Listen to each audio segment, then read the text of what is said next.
You are listening to Missed Apex Podcast. We love MotoGP.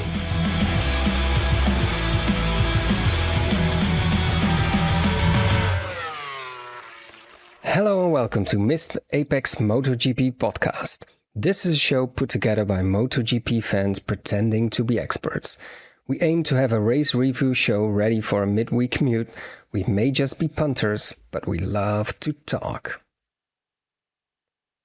Marc Marquez's parade to the title kept running like a clockwork on the clockwise ran Misano circuit. But boy did Marco Bezzecchi make him sweat. The local hero after the fight us fans were craving to see. Could he actually be on the best bike of the grid now?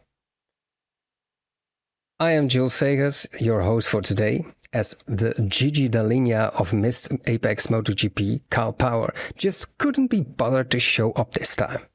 Nah, we're just kidding. He's on a well-deserved holiday, and I'm happy to jump in for him. And today I'm joined in the virtual chat by some fellow MotoGP enthusiasts. Returning from some time away, very happy to welcome him back, our smooth-talking Texan, Adam Rosales. How are you doing, Adam? Hey, Jules. Good to be back. It's been a little while. I got a little tan from a couple of races in Europe. Sadly, I wasn't able to be at Misano, but maybe next year. Yeah, just heard you say that it was 11 or 12 days overseas visiting races and having some good time. So it's really good to have you back, Adam. And of course, we couldn't do this without our tire-obsessed trumpeter, Matt Trumpets. How are you doing, Matt? I'm doing fine, Jules. As always, there's a massive amount of tire content that is happening after we record this show. So I'm very sad, but still looking forward to talking about the races. All right, let's get going. Weekend obviously started with some news. It was you couldn't have missed it. Yamaha bringing their V4 motorcycle. A bit more hard done by news, in my opinion, was for Franco Morbidelli, who faces tougher sanctions if he shoves a fellow rider off the track again. We remember him in Barcelona, shoving, among others, Jorge Martin. And the stewards have now said no more long lap penalties, no more grid position penalties for Franco. It's going to be ride through and then even a race ban if he does bad things again. So he was having to be cautious going into the weekend. The Tower of Champions, the World Championship trophy that the riders get when they become the MotoGP World Champions, it's got a new look. It was, I don't know if you guys have this vision, an image of this trophy in your heads, but every year a new champion gets added by a little piece of metal welded on top of the trophy, and they kind of polish it up and looks a bit neater now. So Marc Marquez will have something good to look forward to. And like it or not, the Misano track, as I said, run clockwise nowadays, has got an extension on the calendar up until 2031. And it's been back on the calendar since 2007, after almost 15 years away because of safety issues. And then they decided to run the track backwards or the other way around, clockwise. And if you wonder why almost every rider had track limit penalties, that's because the track was designed the other way around originally. And if you ever need some MotoGP trivia to lighten up a birthday party or a Christmas dinner, you can always tell them that very first Misano Grand Prix at the new track in 2007 was the last race till this date that had a total non-European podium, with Casey Stoner, Chris Vermeulen, and John Hopkins making the podium. All right, let's get away from the history books and onto what happened this weekend. We started with Marc Marquez, 487 points, leading the championship, as we all know, and his brother Alex at 182 points, far away, followed by Pecco Bagnaia and Marco Bezzecchi, who had a 40-point gap to that third position that Bagnaia had. Let's see how it went this weekend.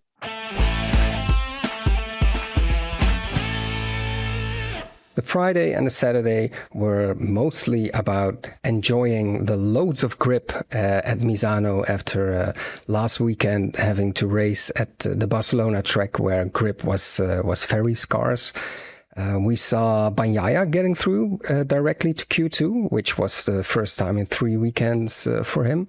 And bit peculiar, Joan Mir made it through to Q2. That's not a miracle nowadays. But he crashed on Friday, injured his the muscles in his neck, and he had to sit out the whole of Saturday. So he would enter the grid on Sunday in P12 without really setting a time in qualifying at all. But I think the most interesting thing we saw during qualifying was Marco Bezzecchi and Jorge Martin kind of working together. I don't know. Was it meant to work that way, Matt?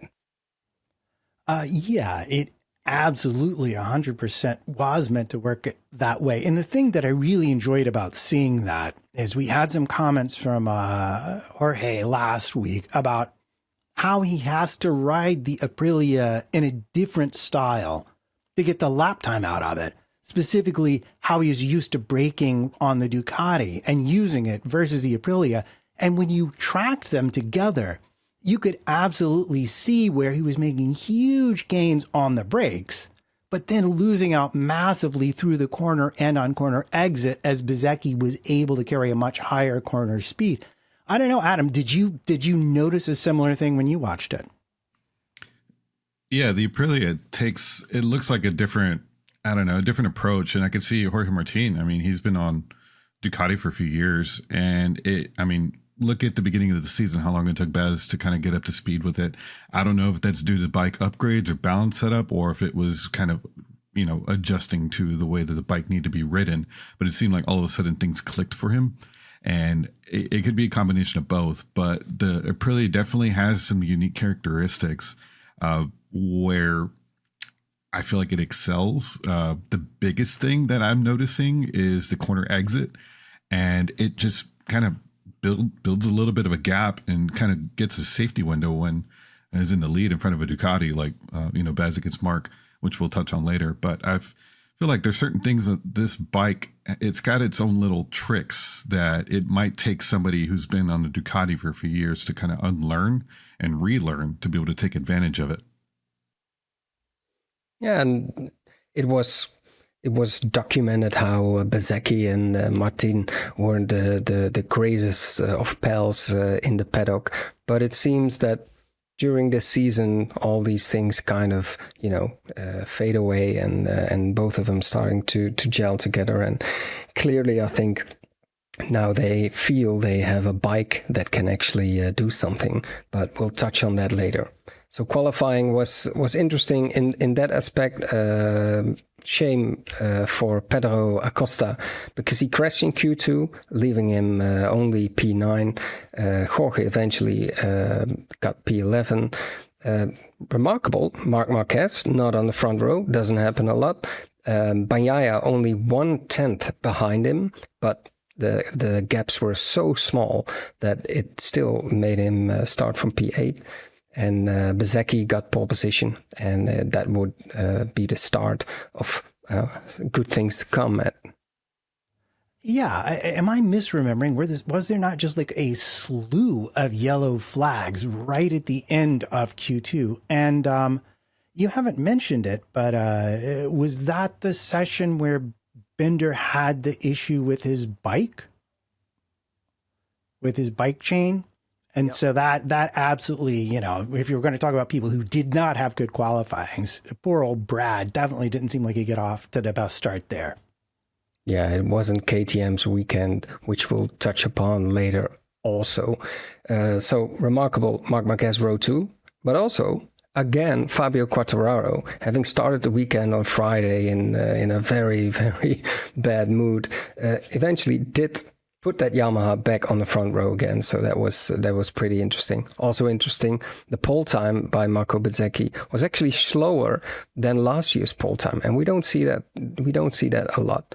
But what would that bring us, all these qualifying shenanigans? Let's go to the sprint review.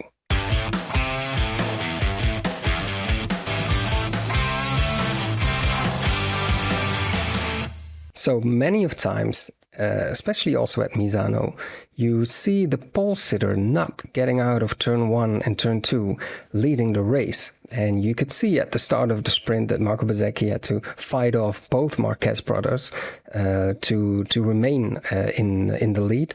Marc Marquez had a great start from the second row into P2 eventually. And Fabio having to settle for P4.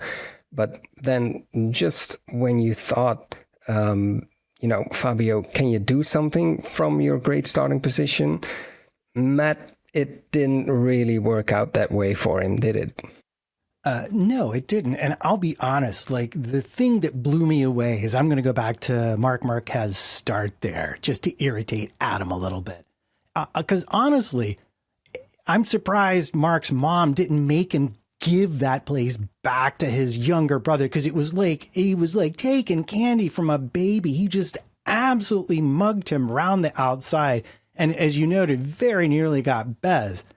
But I do think that the fact that he was coming from back there was a big advantage for the Aprilia, and that it gave him time to sort of get the tires up and going, because as we all know, the Ducati advantage is on the braking. And the interesting thing about the Misano is you had some very slow corners, but you also had some very fast corners that were right-handers, which played into Bezzecchi's favor.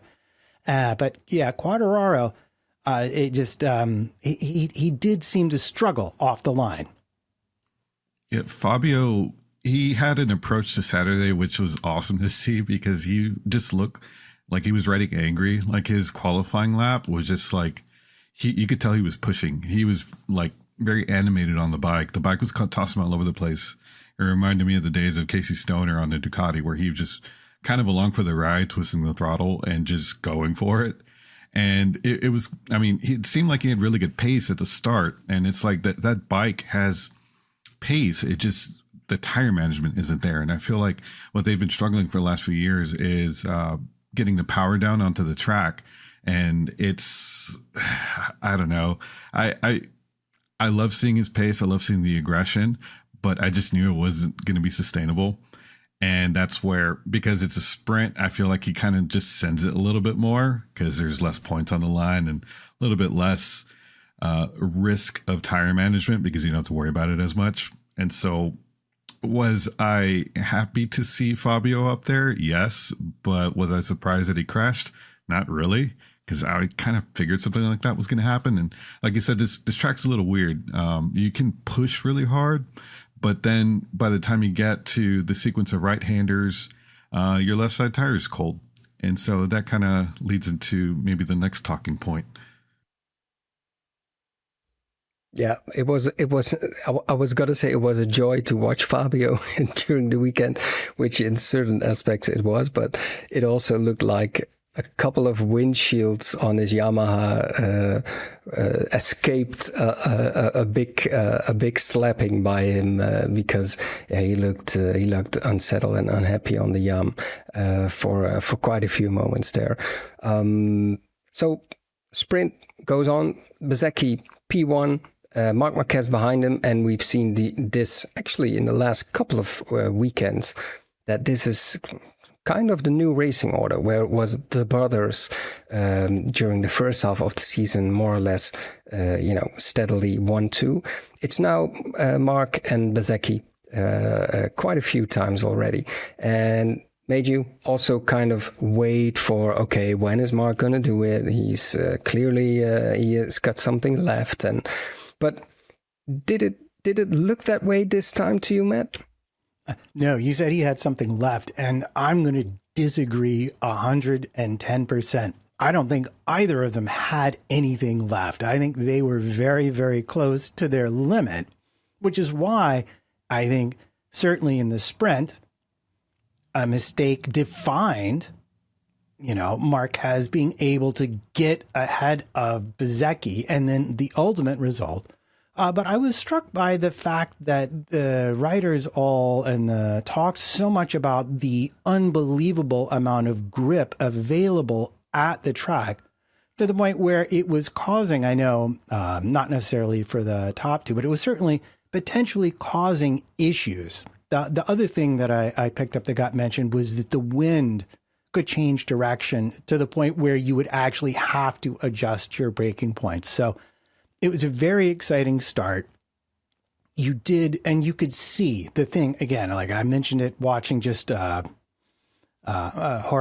and Bezzecchi following each other around the track. You could see it even more so where Mark was making unbelievable amounts of times under braking, but then you'd get into those like turn 11s and you would just see the Aprilia streak away. And I think it's a good fortune for Bezzecchi that turn 1 was one of the faster ones, because otherwise I don't think he'd have lasted nearly as long in the lead, even though I think their lap time was probably very similar.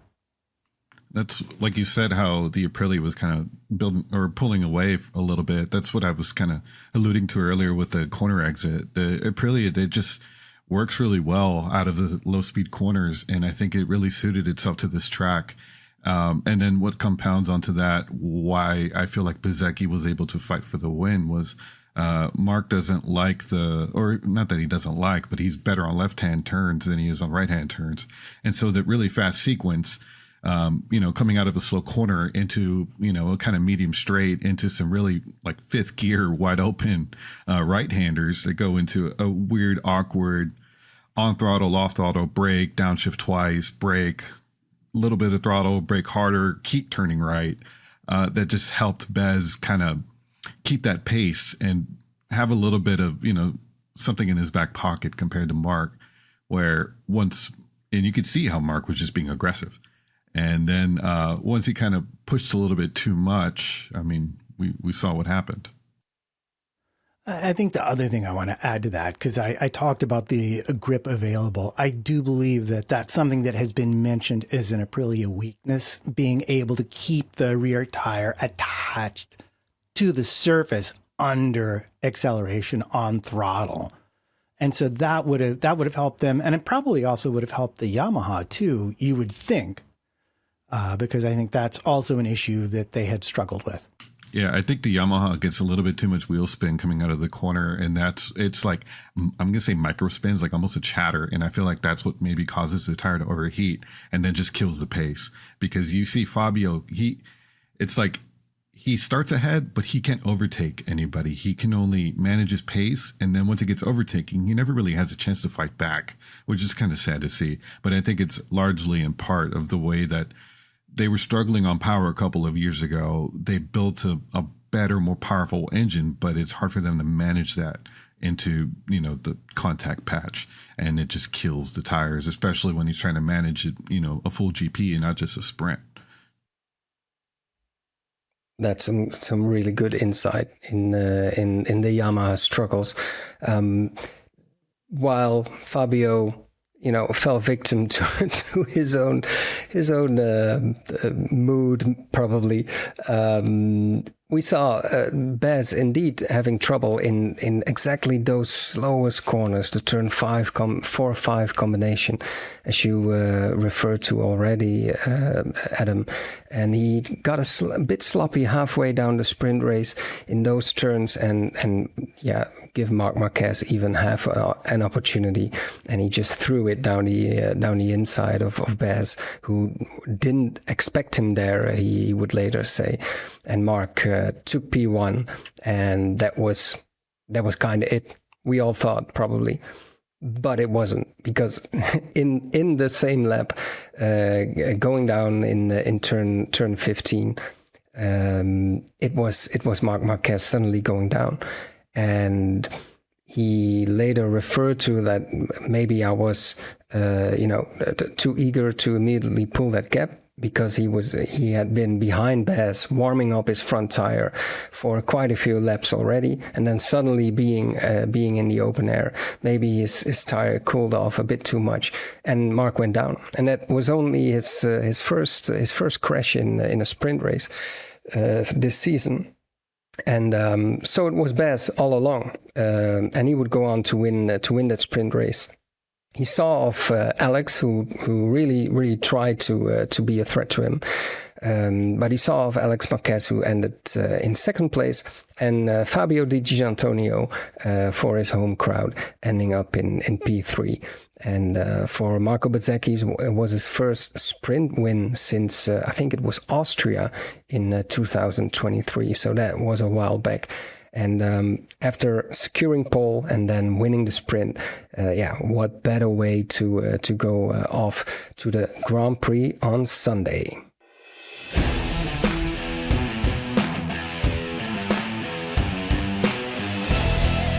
We kind of touched upon it for a couple of times already in this episode, but about the Aprilia and how it performs at this moment, and how it performed at Misano. It just throws up the question when you see how Alex Marquez and the GP24 slowly but kind of steadily dropping behind in the pecking order. As I said, for the last couple of weekends already, it's merely been Mark and Baz up front instead of Alex just cruising away with his brother. Those days seem gone, and it throws up the question if the Aprilia RS GP25 has actually surpassed the GP24 that Alex rides. And we're kind of leaving out of the equation here the GP25 ridden by Mark, because it seems a very, very difficult bike to ride, with both Pecco Bagnaia and Digi having good moments and bad moments in one weekend together. So is it the most easy or less difficult to ride bike of the field? Guys, what do you reckon? Well, I think maybe the 24 is still easier to ride. But I do think that overall, if you take the last couple of races, is where Aprilia has gotten themselves to. It's hard to argue that they, at a minimum, aren't at the same standard as the 24, which has been sort of at least in Alex's hands, sort of the secondary dominant bike, if you'll pardon a music reference, for the whole season. And really, just because of the different nature of how the bike wants to be ridden, I think it has made itself across a wider variety of circuits more competitive. It's not always as fast, but I think it has fewer weaknesses, and they've addressed most of them. But what I will bring in is a little insight from Alex himself, which is that he finds the first sector at Misano to be a real weak point in his riding, in much the same way his brother has a weakness with the right-handers. So I wouldn't entirely just write him off of this top two battle, but I believe he actually even said at one point, I just decided to give up and settled for a podium, because he was keeping up with them broadly, and then he just started dropping back, and he just basically realized that maintaining that pace would just inevitably mean he didn't finish the race. And hats off, he realized that finishing the race was a much better choice than not in that circumstance. Yeah, I think that it's hard to tell, but I think that there's certain characteristics of the Aprilia that just seem like Aprilia kind of aimed for these things, to where it can, where they can kind of develop the bike in a certain way they know that it might suit this track or that track, if they can stay out front and kind of maintain a little bit of pace rather than having to attack and come from the back, which Jorge Martin hasn't really been able to do.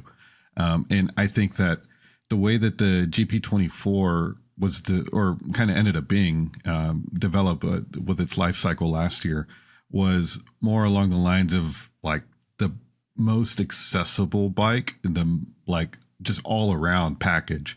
It just seems like you put almost anybody on it who can maintain a consistent lap time and the life cycle of a of a set of tires. It seems like they can really pull things together and make it work for them, versus something like the Aprilia where it's a little bit more track suited or track particular, where some characteristics might shine a little bit more, like at Bez's home circuit compared to, I don't know, Barcelona, which I mean he did have pace there, but it's like that wasn't there at Le Mans, for example. Or there's certain, it's hard to tell, but I think if the Aprilia does well at Sepang, that's going to be the real proving point whether this is true or not, and the Aprilia is better than a GP24.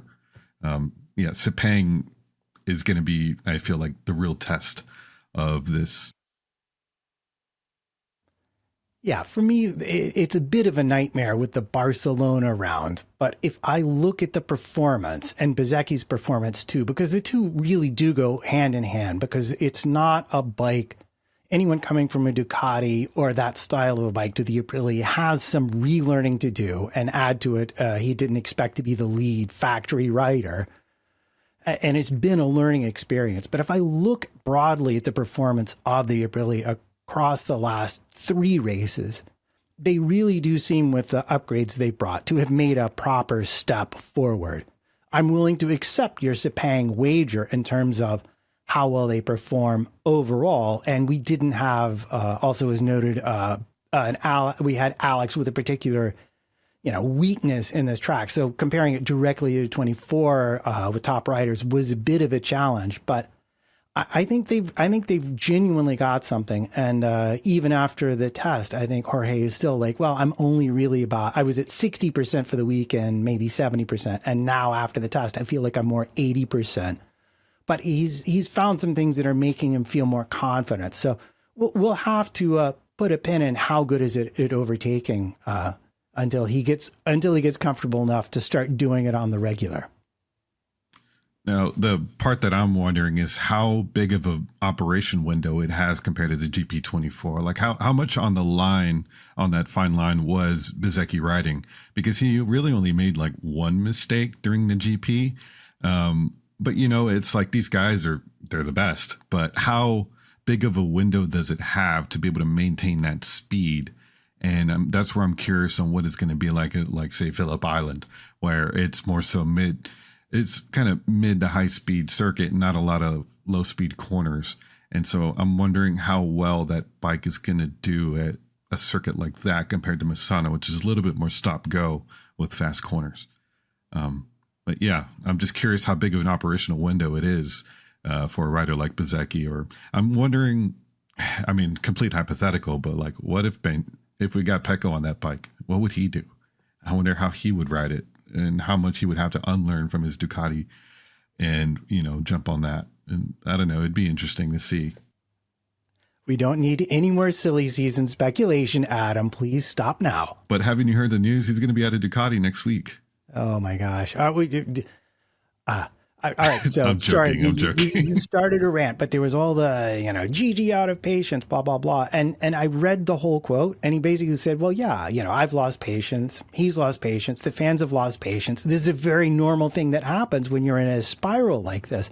And so it was actually a very empathetic comment. But when you look at the headlines, it's all like, it makes you think that Bagnaia is out for sure because Gigi's lost patience with it. So please stop that. Please stop that. Just stop doing that. It's ridiculous. Yeah, we'll get to Pecco's weekend in a bit, I guess. But pulling him into this, where I said in the beginning, Bezecchi had 40 points deficit to Bagnaia, and after this weekend, it's only 8. So it's really likely, given the trend, that Marco Bezecchi is going to at least get that P3 in the World Championship standings, which is pretty amazing if you see where he was at in the, let's say, first third of this season. And it only really started at Silverstone when he suddenly won that Grand Prix. And then tracks like Assen, Brno, Misano having good results. It kind of points toward an overall very good to maybe even great performing bike in my opinion. Barcelona was weird indeed, because it was kind of an Aprilia track. We viewed it as that, but maybe they've made it so easy for the most of the tracks that they lost kind of their advantage that they had at some tracks. But we'll see. Yeah, the Sepang remark is a good one, Adam, because that's where a lot of it comes together. I think we can safely say that the concession system with very little testing time for Ducati, and all of their rivals have more of those, that especially KTM and Aprilia are using it in a very decent way for their in-season development.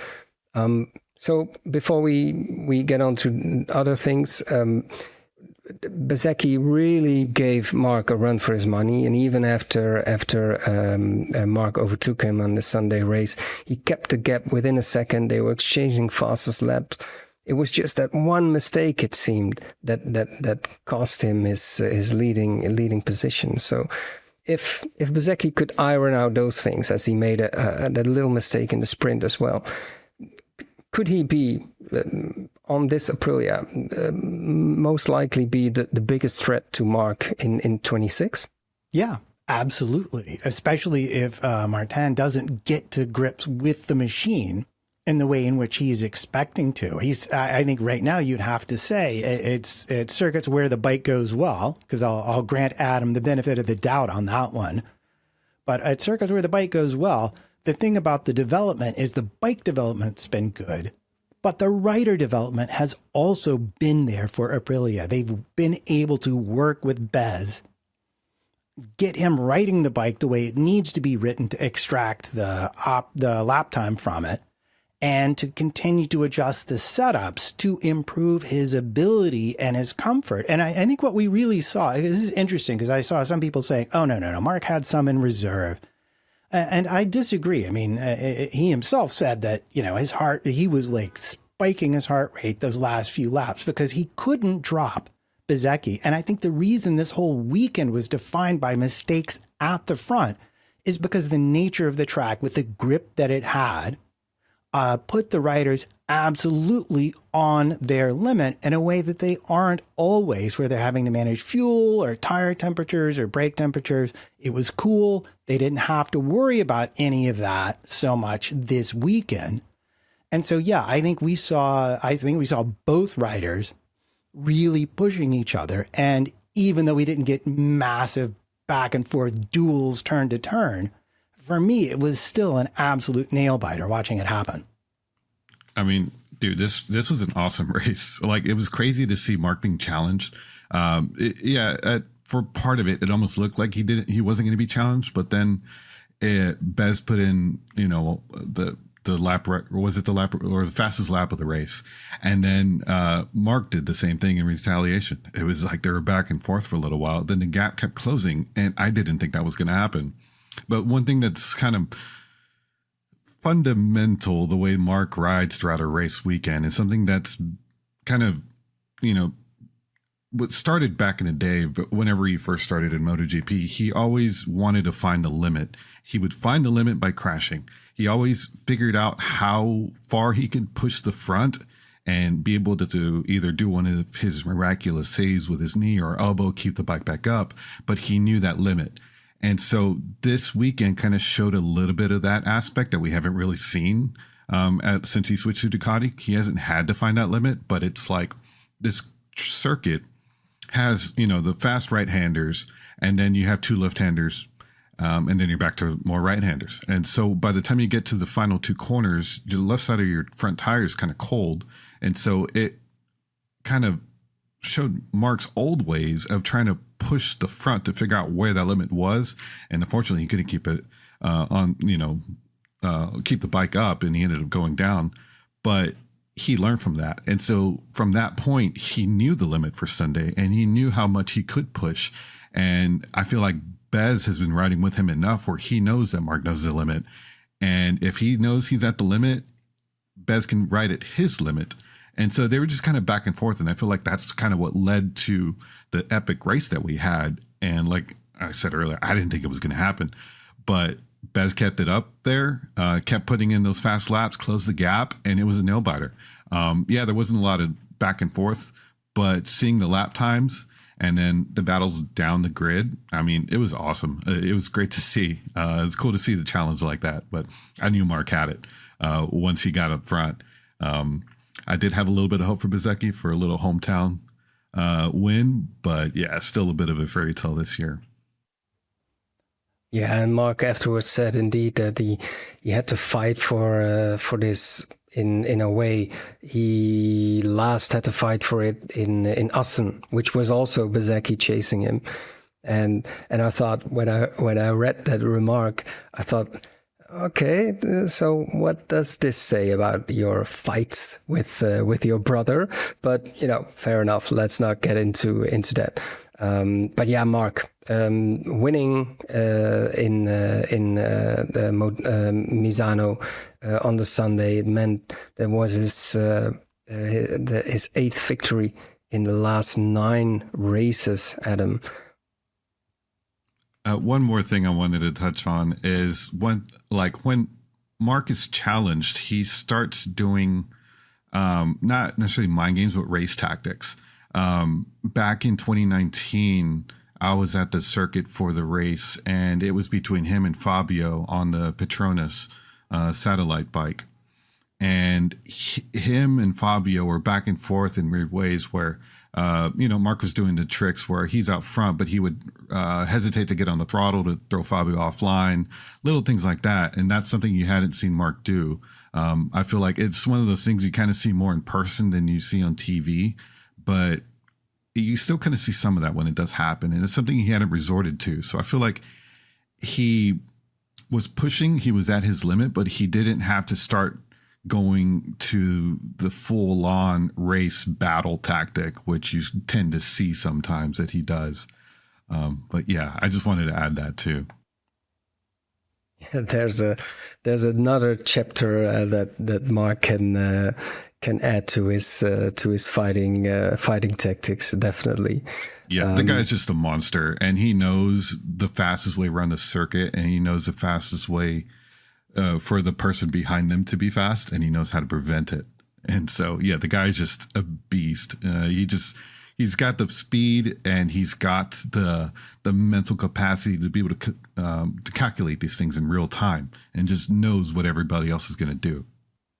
I think it's funny you mentioned that, because I noticed Bezzecchi doing exactly that, where his most vulnerable corners, he would always just be so accurate and place his bike where Mark could literally, it looked like he was going to ride into his rear wheel, and then use the exit to create the concertina, just to create a gap at every vulnerable, all those slow corners where the Ducati had better braking.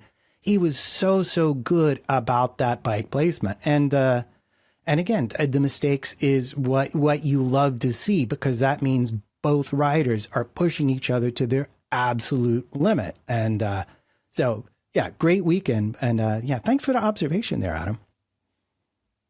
Yeah, it was a really, really good and interesting thing to keep an eye out for if this goes on. And it probably won't be this season, because Mark, it's Mark's match point at Motegi in 2 weeks time, and it will have to be a really weird weekend if he's not to seal the championship by then.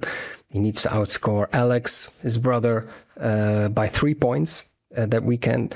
If you really want to get into the maths, you can find out that it can only happen on the Sunday. He can't win it on the Saturday during the sprint already, but it could well happen on the Sunday. And Motegi is a good track for Mark. He's won there on the Honda several times already. So it's 11 victories already this season. It's like record breaking in several ways. Could this new post threat by Aprilia and Bezzecchi, and maybe next season even if Jorge Martin gets a full preseason, could this mean that he will push Ducati in the development of their 26 bike harder or in a different way than they might have anticipated? Because I figure given the lead they had going into the season, they maybe even thought like, well, with the new racks coming, we're going to sing this one out, and kind of going on with what we had on the GP24. Do you guys think we will see a very different thing from Ducati? Also, given that their 25 bike wasn't all that? I think Mark has already stated he wants to wrap up the championship so they can start working on the 26 bike. I think he has a laundry list of things he thinks could be better, and he would like them to start on it sooner rather than later. Thank you very much. So yeah, I agree with you there, Jules. It's in his own best interest, and probably in Bagnaya's own best interest too, to sort of get done with this season as rapidly as possible and focus on bringing back some of the rideability of the 24 while continuing to push ahead with the improvements in lap time that the 25 brought. And coincidence or not, the test today at Misano at the Monday, we're recording Monday night, that Adam referred to already a bit. It saw Pirro, their test rider, running a front aero package that was nothing like we are used to seeing from Ducati for years now. The kind of the winglets and packaging that KTM seemed to have copied a bit. But they ran this wing that resembles the Yamaha and the Aprilia front wing above the front wheel. So that was interesting to see. There was a picture of this going around the internet today. So I'm curious to see if they will come up with something completely different. But that's for later times. Trumpets. I want to throw this in there because, in fact, when you mentioned the front wing, I remembered like a big chunk of Bezzecchi's bike just fell off while they were racing. A big chunk of his aero fell off, and I had completely forgotten about that. But it wouldn't surprise me at all at a certain point if that didn't affect his ability to be on the limit without mistake at a certain point once the tires had started to wear a little bit. You did see him start to wobble a little bit in the right-handers, because I think that it was it on his left side or right side of the front wheel? That's what I can't remember. I think it was the left side. That's what the side I remember coming back at Mark's camera from. But you may be right. It might have actually been on the right side and then gotten chucked out the left. Yeah, because the way it seemed like that part was there. I mean, it could have been for brake temperature management, not necessarily aero. Just from the way the placement was, it seemed like the more, I don't know, functional purpose of it might have been for brake temperature with the carbon discs. But sorry, I just wanted to touch on the other part a bit about the development on the Ducati. Is kind of open a can of worms with me, but my hot take is that I don't think Mark can develop a bike. I feel like the guy has always inherited a very good bike. Like when he started on Honda, he inherited Stoner's bike, which is probably just weird alien bike from that era, but it was a winning bike. And then now that he switched, he was on a Ducati, he was on a winning bike. He didn't have to develop it. And I think the guy is just a monster and can ride around any kind of problem. And he's just kind of figures out a way to maximize the bike. And so I think seeing if he can help develop the 26 bike into a way that Pecco can use it too, that's going to be, I feel like, a proving point that Mark can develop a bike. Because up until this point, I've been following his career since Moto 3. I don't think he can develop a bike. He's always inherited something that just works. and he just figures out the best way to use it.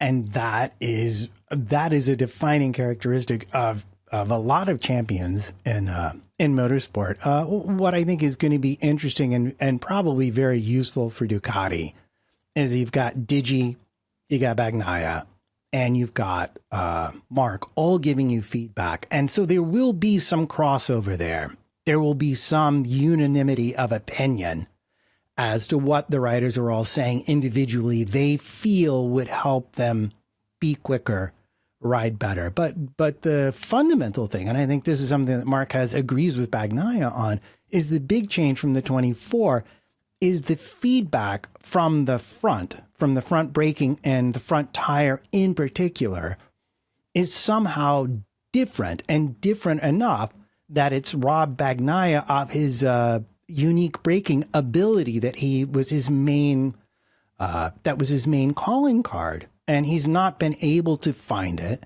Mark has been able to ride around it, and you can see, you look at Digi's times, he's obviously not as hard put as Bagnaia was, but it's still clearly affecting him. Yeah, and it's almost similar to the ways from it was a few years ago when Pecco was riding the Pramac Ducati. Around that era, it just seemed like the front would just give away entirely while a rider was pushing. It was almost like, what just happened? They were just, 1 second they were, on the throttle going, getting ready for turn in. And then it was like right when they would tip in, the front would just wash out.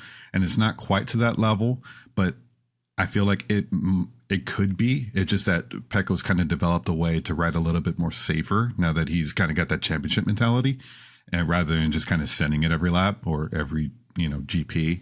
And so I feel like they've always complained about the front end issue with Ducati. It's just kind of, that issue didn't necessarily go away. I just feel like it got muted for a while during the dominant era of the last couple of years. But I feel like the Ducati's always kind of had some issues with the front end. So yeah, it's interesting. We'll see how it goes. And hopefully, I just want to see Pecco back up front and fighting for wins again, because right now it's just sad to see, like, just this spiral. And hopefully the VR46 bikes can also get some input into the development. They're not just getting the hand-me-down updates. But yeah, we'll see. Yeah, Pecco, he was struggling again this weekend. There were several strugglers at Misano. We talked about Fabio already.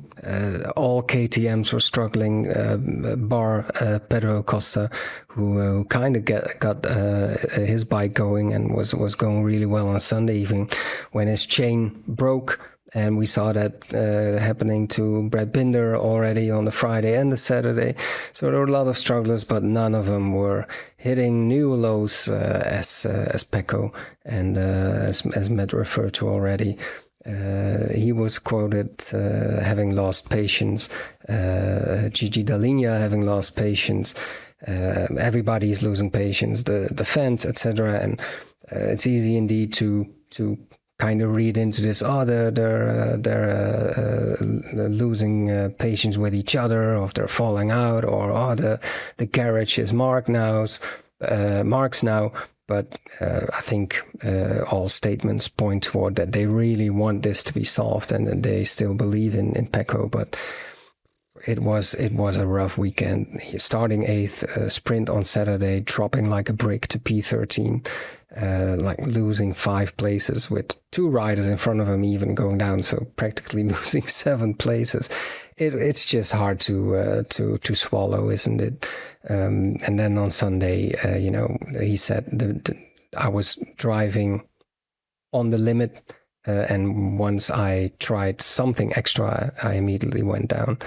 And he kept the media waiting for 3 hours, 4 hours on Sunday, but he wasn't coming out anymore because he was having conversations with his team, with his mechanics, his engineers.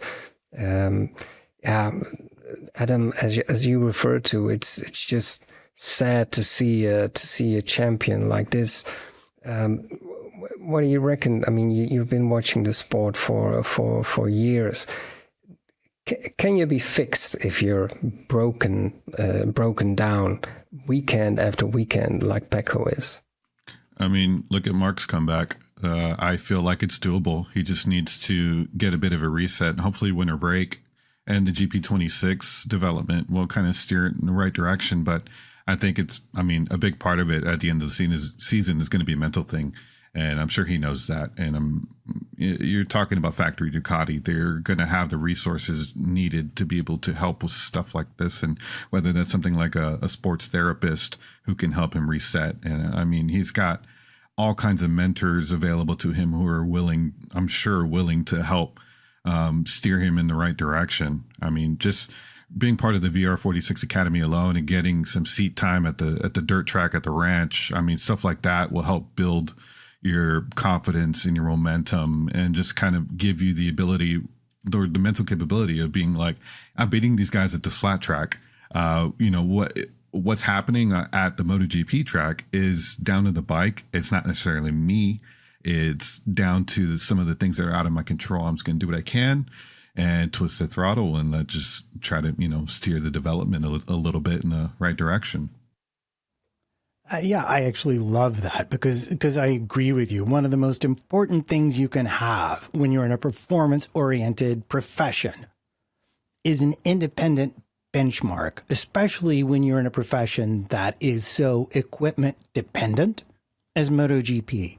So being able to get on a different bike and see that you are going faster or as fast as you ever were, that immediately is going to help assuage some of the demons that just prowl about in your brain. Even people who win championships and seem indomitable. Yeah, those demons are there. They whisper to you in the dark of the night. Oh, maybe it's really you. Maybe you finally lost it. And sometimes those demons win. We've seen it, and we've seen other very good drivers in other sports have a bad run of cars and just lose their way back. And so if I'm Bagnaia, the thing that I worry about not so much is the right now, it's the when I get on the bike and I can feel again, when I get the feed, because it's not even a feel. Like we talk about feel. Look, let's be real. It's feedback. The bike is somehow not giving him some facet of feedback he previously had, and therefore he cannot find the limit predictably. So if he gets on a bike and he has that feedback and it is consistent and tells him what he needs to know, he needs to believe that he can still then extract the lap time from it. And you just don't want to go chasing changes, trying to fix something that is fundamentally, you have to either find a completely different way around or wait for it to come. You just got to be patient and wait for it to come back to you. Yeah, and because people say he's not crashing, so is he trying hard enough? He says he's on the limit all the time, but if you're not crashing, are you really on the limit? You guys are both bike riders. Matt, you've raced bicycles. So if you lack the confidence that what you put into the bike is actually going to happen, is it weird that you're not crashing, or are you just not trying hard enough?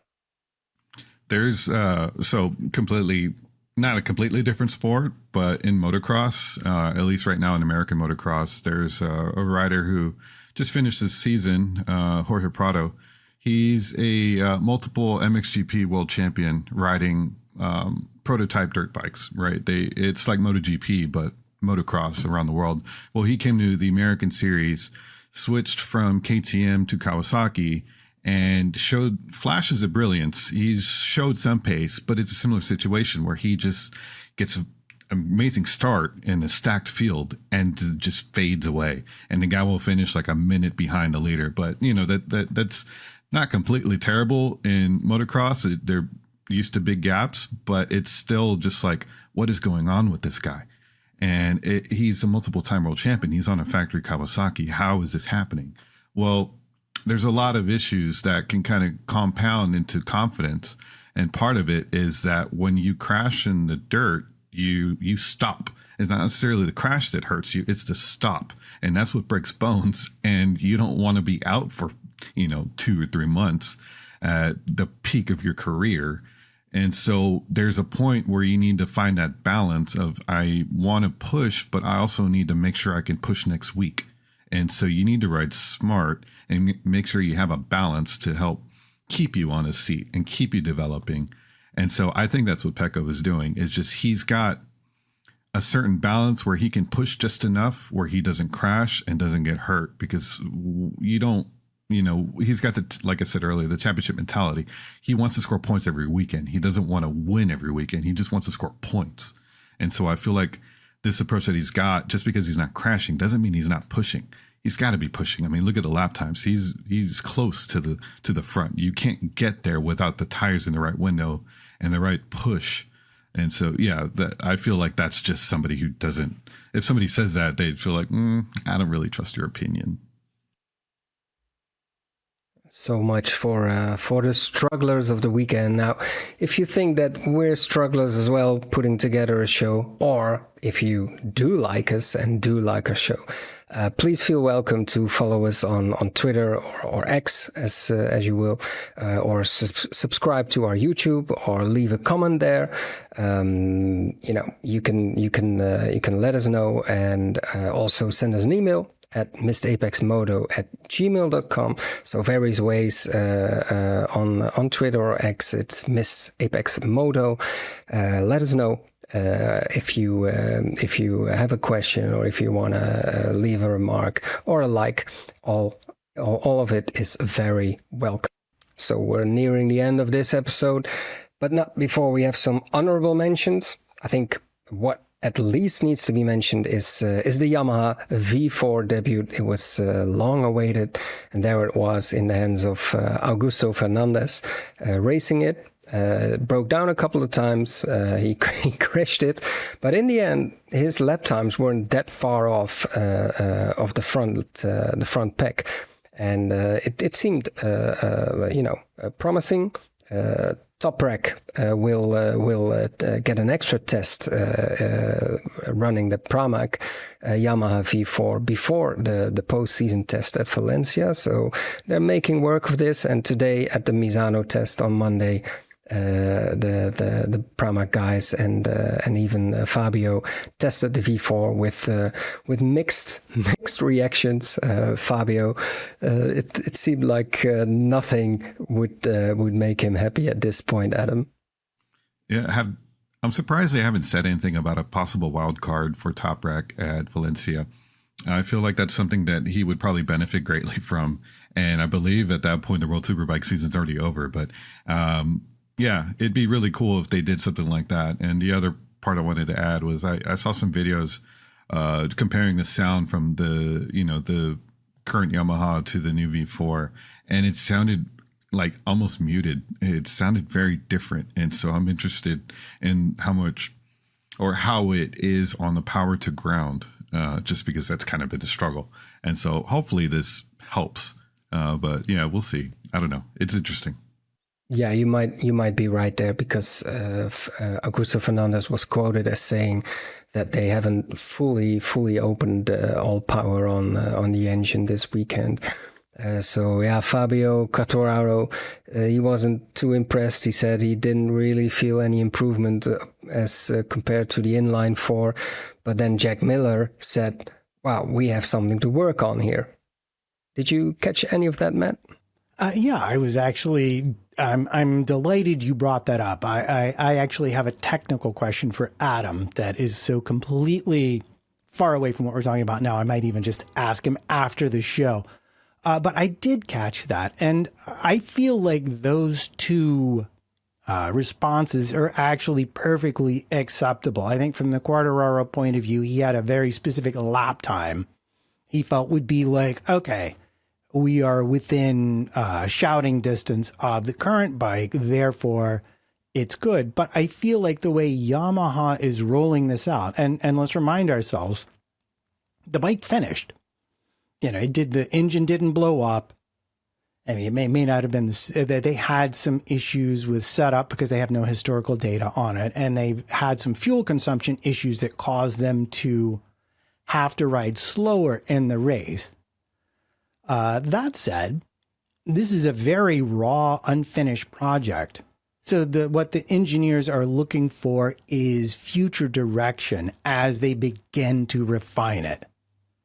So I think what Quartararo is saying, well, they haven't brought me something that feels close enough to what I currently ride that I feel like I could get similar results with it. And you know, that's his job. That's why they hired him. That's why he's who he is. But for Miller and so on and so forth, what they're seeing is, oh, this bike is like, you know, this bike looks like a bunch of plywood with some paint on it. This is not a finished house. And so what he's seeing is there seems to be a lot of room to improve on the very, very finished and almost now getting to a point where it's difficult to tweak bike they are currently riding. And if you're in Miller's position, you're thinking, well, this has got to be, yeah, even if it's terrible and we make lots of vast improvement and wind up in the same place, it's a lot nicer to be someplace terrible and make lots of improvement every weekend than just be in the same terrible place every weekend. So yeah, I get both sides of that argument. Yeah, let's not forget Fabio has only raced Yamaha's inline 4 in MotoGP, while Miller, as said many times before, has a lot of experience with various factory bikes on the V4. So let's see, they're bringing it for a wild card at Sepang. So like you said, Adam, the track to measure performance, and for the last race at Valencia. And let's see there. On to the standings after Misano. We've got Marc Marquez cruising towards the world title, a whopping 512 points now. And way behind him with 330 points, it's his brother Alex Marquez, followed by Pecco Bagnaia, who's only 8 points loose from Marco Bezzecchi in 4th. Okay, guys, let's close this episode with our riders of the weekend. And Adam, since it's been a while that you got to pick one, let's go with you first. I'm going to go with the easy one. I'm going to go for Bezzecchi. That guy killed it this weekend. It was not just because it's his home track. I know he's got a lot of seat time here, but he just looked on it. He looked like he had everything together. The bike was working for him. It was doing what it wanted it to. Aside from some small mistakes, I feel like seeing that gap to the win, it was perfect. Barring Mark's mistake in the sprint, I feel like the gap would have been just as close in the sprint if Mark had not crashed.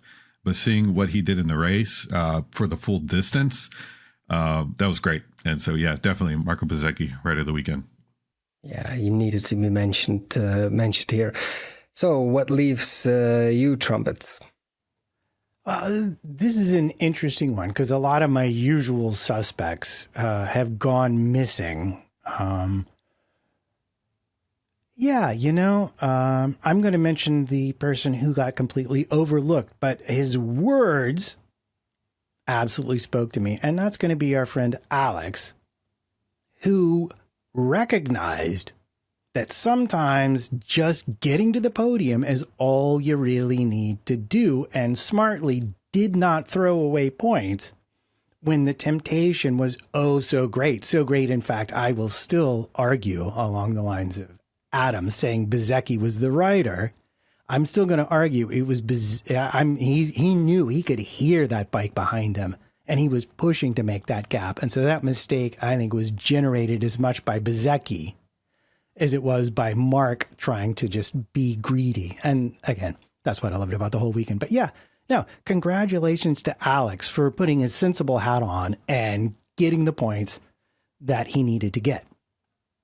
Yeah, he rode with his head in Barcelona when he won that, and he certainly seems to be very happy and securing that second spot, which is probably also a matter of time. My pick is maybe a bit of a surprise, but I'm going for Luca Marini, who on the Honda has had his third weekend in a row, finishing both races of the weekend in the points.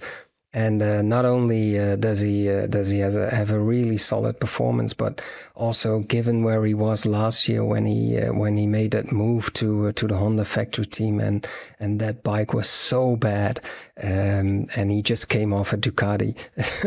But his patience and coming back from that injury this season I think it was really impressive what he's doing right now, and looks like a real steady quality rider again. So, moment of the weekend. All right, Trumpets, now it's your turn first. Okay, so I'm going to start this with a gripe. We saw multiple crashes happen off screen, and we didn't see replays. And I particularly wanted to know how the Hondas managed to take each other out at the back, or did they just wind up in the same place at the same time? And I never got the answer to that. And here's another thing that I only got by reading the articles. And my moment of the weekend is Jack Miller getting a €2,000 fine for driving backwards on the track. And you might be saying at this point, well, why would you want to give that moment of the weekend? He was riding backwards because he had seen a sign, and I think this might be very Australian. So Uncle Steve, here you go.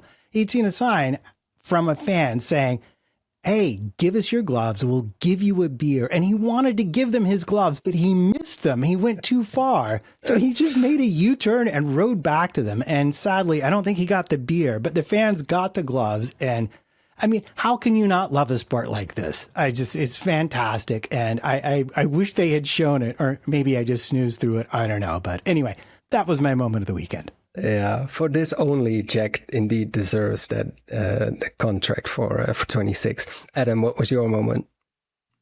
My moment was kind of ironic, but it was Pedro Acosta giving the number one hand gesture to the KTM. I feel like they had a terrible weekend, and I feel like somehow this bike hit its limit with this circuit by popping chains, and seeing a little bit of emotion from Pedro Acosta was good. Because the guy sometimes can be a little bit robotic. And so seeing a little bit of animation and actually seeing it on TV, I feel like that was just funny to remember. Yeah, it was clear how he felt about the bike. My moment of the weekend, I always like special liveries. Well, don't always like them, but I like this one on the Gresini bikes. And they tend to do that on when they race at Misano. And I really like this one again. And because we don't have like plain white or a lot of white on the bikes nowadays anymore. And I don't really like that kind of light blue, purple color that the Gresinis run normally. So I really like this livery. And so I wanted to give them a special mention. All right. Guys, where can our listeners follow us on the socials? Matt, I think your handle is pretty much the same on every one of the platforms. That's right. You can find me at MattPT55 on pretty much all of your socials. All right. And Adam, I think you summed up 4 races that you're going to see in the near future when we were prepping the show.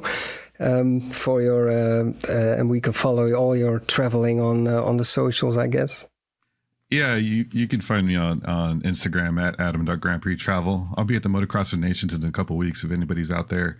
It should be a good one over at Ironman Raceway in Indiana. And then, so I go to a lot of F1 races. I'll be at Austin, Mexico, Brazil, and Vegas. So if you're out there, feel free to give me a shout, and I probably will be organizing some meetups.